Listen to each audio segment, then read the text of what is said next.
마라나타, 내가 매일 기쁘게 순례의 길 걸어가고 계시지요. 이 시간을 빌어서 다시 한번 내가 순례자임을 기억하고 다시 원래 기본의 자리로 돌아갔으면 좋겠습니다. 오늘은 요한복음의 클라이맥스를 아시나요? 라는 제목으로 같이 생각해 보려고 합니다. 요한복음의 클라이맥스라는 거 들어보셨어요? 어쩌면 이거는 요한복음을 넘어서 모든 복음서의 클라이맥스라고 하는데요. 먼저 답을 드리면 도마 이야기죠. 이 도마의 신앙 고백이 요한복음의 클라이맥스라는 거죠. 주일날 설교할 내용인데 말씀을 준비하다가 저도요 이거를 클라이맥스라고 하는 거는 사실은 처음 접해갖고 기대가 많이 됩니다. 도마가 의심했다는 거 다 아시죠? 도마하면 의심이란 단어가 들어가는데 그가 다시 오신 예수님, 부활하신 예수님 만난 다음에 나의 주시며 나의 하나님이십니다 라고 그렇게 고백을 했죠. 이게 최고의 신앙 고백이기 때문에 요한복음의 클라이맥스요, 복음서의 클라이맥스라고 하는 거죠. 이 복음서 저자들은요, 수많은 기적들 또 예수님의 말씀 중에서 특별한 목적을 가지고 선택했다는 거 많이 들으셨죠? 근데 이제 공간복음은 주로 예수님 인성에 많이 초점 맞췄다면 요한복음은 신성에 초점을 많이 맞췄죠. 오늘 새벽에도 잠깐 나눈 것처럼요.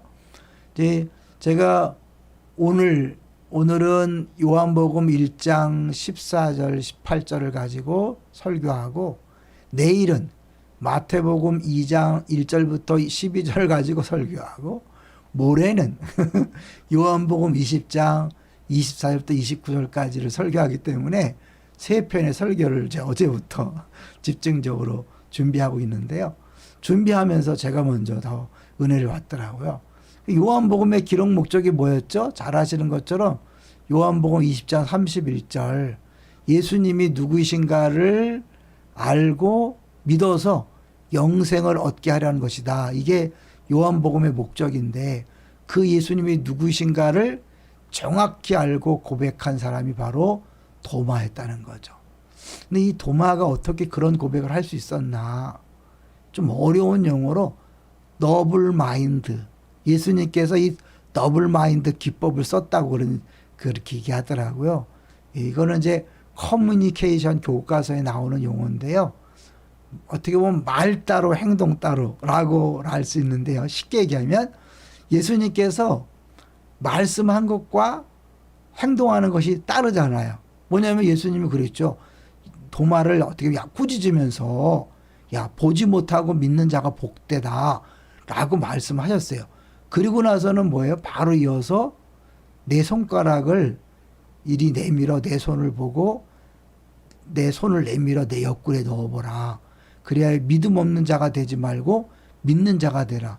아니 말씀은 보지 못하고 믿는 자가 복되다고 말씀하시고 행동은 또 그에게 만져보라고 하는 건 뭐예요? 이게 더블 바인드라는 기법이라는 거죠. 근데 여기서 예수님이 그러면 도마가 그렇게 의심하고 안 믿는 걸 어떻게 하셨을까요? 제자들이 쉬운 말로 가서 꼰질렀을까요? 예수님 저 도마가요 이딴 소리 했어요. 그러지 않았잖아요. 근데 어떻게 알고 그 도마의 속마음을 다 아시고 야 만져봐 손 넣어봐. 그 모든 주석학자들이 얘기할 때 도마가 직접 만져보지 않았다 그래요. 그냥 바로 그 예수님 말씀이 떨어지자마자 바로 즉시 고백한 것이 나의 주시며 나의 하나님이시잖아요. 이 부분에 대한 자세한 내용은 이제 주일날 같이 생각해 보도록 하고요. 그 중에 하나 우리가 꼭 기억해야 될 것은 도마가 이거 영어를 써서 죄송한데요. 드럼력 컨디션이 뭐냐면 내가 손으로 상처를 만져보고 손을 넣어보지 않으면 믿지 못하겠다. 조건이에요, 조건. 그 조건을 버려야 진짜 예수 믿는다는 거죠. 우리가 볼 때 만일 뭐뭐하면 내가 예수를 믿겠습니다. 뭐뭐하면 하나님 믿겠습니다. 라고 한다면 그건 만일 뭐뭐 그것을 요구하는 그것이 진짜 구세주라는 거죠. 그건 이제 예수를 믿는 게 아니라 자기 어떻게 보면 그 문제가 구원자고 자기의 기도 응답 그 내용이 구원자인 거죠. 그걸 버릴 때 진짜 도마와 같은 고백을 할 수 있다는 거죠. 저는 개인적으로 사실은 요한복음 중에 가장 그 은혜 받고 좋아하는 말씀이 요한복음 19장 19절이에요. 자주 말씀드렸잖아요. 빌라도가 패를 써서 붙였는데 나사렛 예수 유대인의 왕이다. 근데 이게 공강복음에서는 뭐라 그랬다 그랬죠? 단순히 유대인의 왕이다라고 썼는데 요한복음에서는 나사렛 예수 유대인의 왕이라 그랬어요. 그때의 장면을 상상해 보면 이런 거죠. 이렇게 패에다가 히브리어 또 로마어, 헬라어, 로마어를 이렇게 쓴 거죠.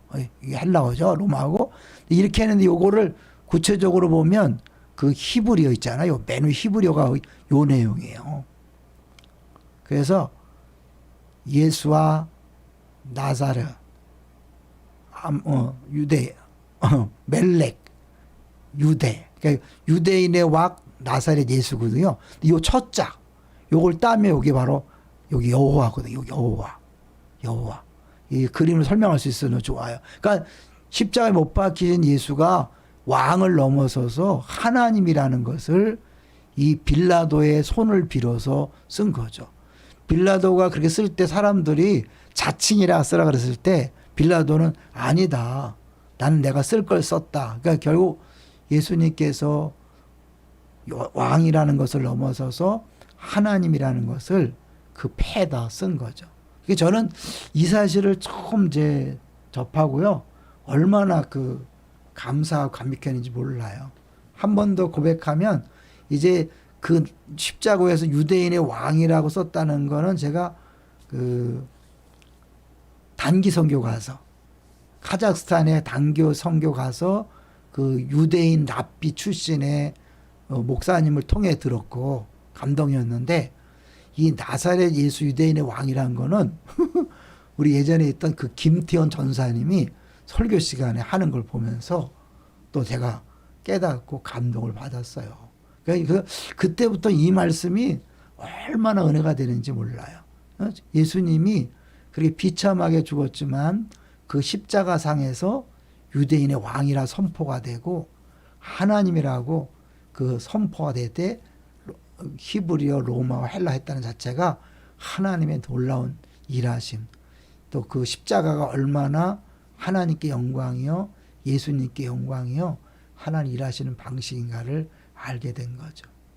그리고 이제 하나님께서 우리가 가장 원하시는 건 뭐냐면 예수님을 나의 주시며 나의 하나님이라고 고백하는 거예요. 어때요? 도마처럼 여러분도 예수님이 나의 주시며 나의 하나님이라고 고백하고 계십니까? 정말 그게 진짜 고백이 된다면 신앙생활은 행복해질 수 있습니다. 할렐루야. 여기까지 하고요.